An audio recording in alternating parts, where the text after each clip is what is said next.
Welcome to this quick guide on Nayeli. She is a human paladin of the tough class. She is very versatile and gives a lot of defense boosts and additional benefits to your team. Let's start as always with her boots. Her common boots are a wonderful option where 100% of the time when she moves, she's going to gain an additional 25% attack for 3 turns. So say if you move 2 turns, you'll have 50% increase in attack, which would be absolutely amazing, and it'll last for 3 turns.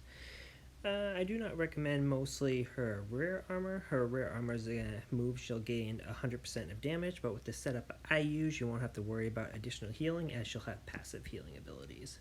The one I use most often though is her epic armor, which when she moves, she'll have a 75 chance for all enemies in one zone to have 50% less attack, so they'll do less damage on her, so you really won't have to worry about healing because they won't be able to do as much damage, and then she'll be able to heal that off on her turn.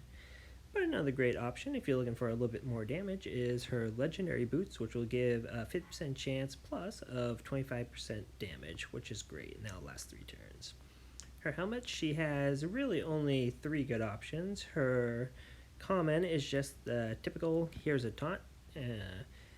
One of the ones I'm trying to increase right now, which I believe would be one of her best items, is her rare, which when she taunts for 3 turns, it will last. All allies in the same zone have a 25% increase in defense, which is a really good option, as when you start, all your enemies in the same row anyway, so passively they'll all have increased defense, and only she would be able to attack, which is good. The one I have the highest right now and I use most commonly though is centered on Nayeli, which will give her a 50% block for 4 turns, so she'll be able to absorb a lot more damage. This is similar to when you first start in PvP and you have the additional block. Their opponents are a lot harder to take down. This is why I use that. But if you are strong enough and you want some additional healing abilities, her legendary is also a great option.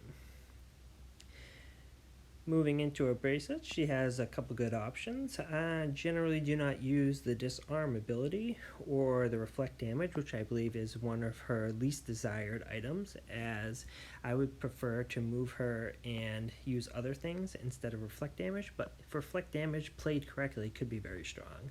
The 2 I recommend is her rare, which will give all allies 50% block, so as again the block is the first turn in PvP as you experience, which is very strong, but this lasts for 4 turns.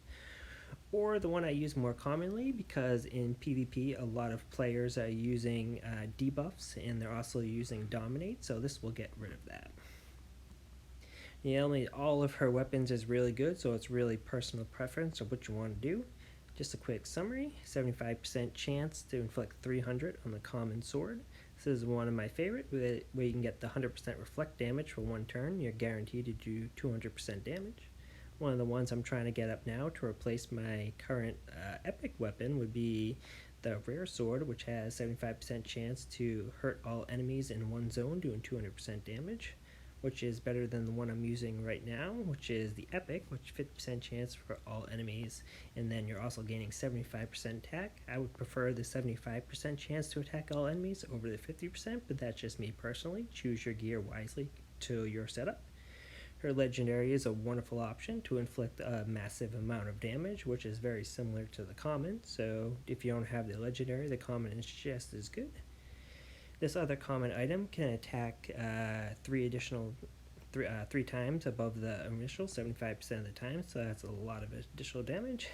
And if you have enemies in a column, her silver hand could be a good choice, but generally I will not use this, as I would try to clear the row, preferably over a column. As always, choose the best gear. And then her ring items, I generally only will recommend 2. The common will give her a when hit, a 50% chance for the enemy to inflict a critical miss, and that'll last for 3 turns.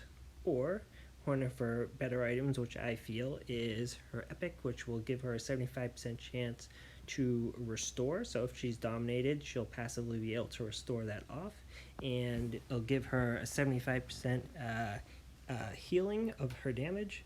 So say it's your first turn, a combo I like to use is taunt.